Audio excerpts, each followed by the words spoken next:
तो भाजपा के लोग ये भी कह रहे हैं कि सहानुभूति वोट जो है जो किडनी देने की बात आ रही है, तो भाजपा के लोग ये कह रहे हैं कि किडनी अपने पिता को ही दी है ना, किसी गरीब को तो नहीं दी, किसी लाचार को तो किडनी नहीं दी। ये भी बातें सामने आ रही हैं। खैर ये तो एक बात मैं बता दूं, वैसे तो मैं डॉक्टर नहीं हूं, लेकिन जो जितनी मुझे जानकारी है, कोई किडनी कोई किसी को नहीं दे सकता है ना।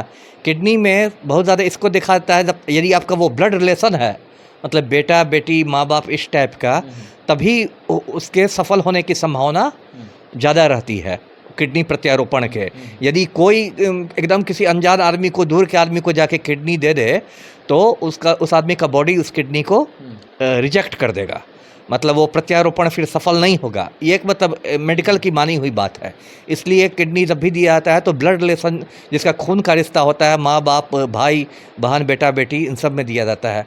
तो इसलिए देखिए, भाजपाइयों को ये सब नहीं करना चाहिए, बहुत छोटी बात हो गई। ये तो एक पिता पुत्री का प्रेम है। कम से कम नरेंद्र मोदी ने जिस तरह से अपनी वाइफ को छोड़ दिया है, कल जसोदाबेन की किडनी खराब हो जाएगी तो क्या मोदी झांकने भी जाएंगे? कम से कम वो काम तो नहीं ना किया। रोहिणी ने अपने पिता का ख्याल कर रहे हैं ना, इसका सम्मान होना चाहिए। देखिए, भाजपाइयों को इतना भी नहीं गिर जाना चाहिए कि एकदम व्यक्तिगत स्तर पर आके आप बोलने लगे, है ना। मान लीजिए ठीक है, वो अपने पिता से प्रेम करती है, और यदि वो नहीं देती तब आप कहते कि वो अपनी ड्यूटी नहीं कर रही है, तब भी आप क्रिटिसाइज़ करते। दे दी है तो आप कह रहे हैं कि पिता ही को न दी है। तो ये सब बात नहीं कहनी चाहिए।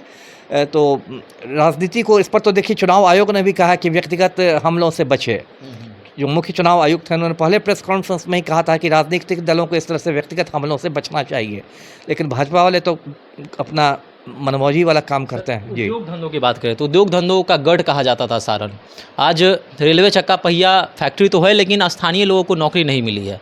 मोटन चॉकलेट की फैक्ट्री थी, वो भी बंद हो गई, और इंजीनियरिंग कॉलेज था, वो भी शायद बंद के कगार पर। चीनी मिल थी, वो भी बंद हो गया। तो उद्योगों का गढ़ कहे जाने वाला सारण आज एक चक्का पहिया फैक्ट्री पर निर्भर है।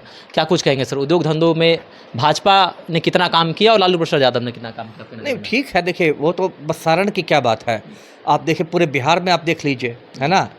बिहार में ही देखिए तो ऐसा नहीं कि सारण में उद्योग नहीं तो बिहार के बाकी जिलों में उद्योग फल फूल रहा है। मतलब मोटा मोटी पूरे बिहार में मैं देखता हूँ उद्योग धंधों की बुरी हालत है। डालमिया नगर में कभी सीमेंट फैक्ट्री बहुत बड़ी हुआ करती थी रोहतास ज़िले में, अब वो सीमेंट फैक्ट्री कब से बंद है। बिहार में कितनी चीनी मिलें हुआ करती थी, जो चीनी मिलें अब मतलब बीमार हो गई हैं, बंद हो गई हैं। उद्योग धंधा के नाम पर तो बिहार में, और इसके लिए कौन किसको कहेगा। आप यदि मतलब लालू और नीतीश को कहते हैं कि कुछ नहीं लगा, तो केंद्र में जो यशस्वी प्रधानमंत्री 56 इंच का सीना लेकर 10 साल से राज कर रहे हैं, उन्होंने बिहार के लिए क्या दिया? या सारण के जो सांसद हैं 10 साल से, राजीव प्रताप रूडी, वो कौन सा उद्योग लेके आए?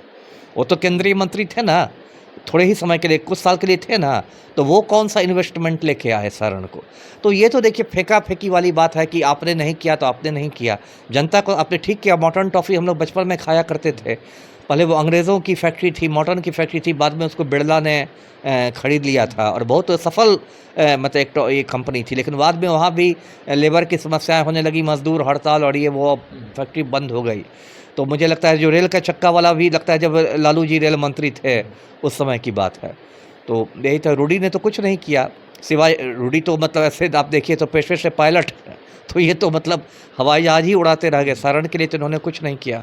इतना यदि पायलट था तो सारण में एक छोटा सा वो ये एविएशन एकेडमी भी शुरू करवा सकते थे, जिसमें लोग पायलट की ट्रेनिंग लेते, वो भी उन्होंने नहीं किया। जी चलिए, तो सारण की लड़ाई जो है काफ़ी दिलचस्प है। एक तरफ लालू की लाडली बेटी रोहिणी आचार्य चुनावी मैदान में है, तो एक तरफ राजीव प्रताप रूडी जो हैं वह चुनाव में लगातार 5वीं बार लोकसभा चुनाव लड़ रहे हैं, लेकिन इस बार तीसरी बार अगर जीतते हैं तो जीत का हैट्रिक को मारेंगे। तो आपको क्या लगता है सारण लोकसभा पर, क्या रोहिणी आचार्य जो है जीत का डेब्यू करेंगी, या फिर राजीव प्रताप रूडी जीत का हैट्रिक लगाएंगे?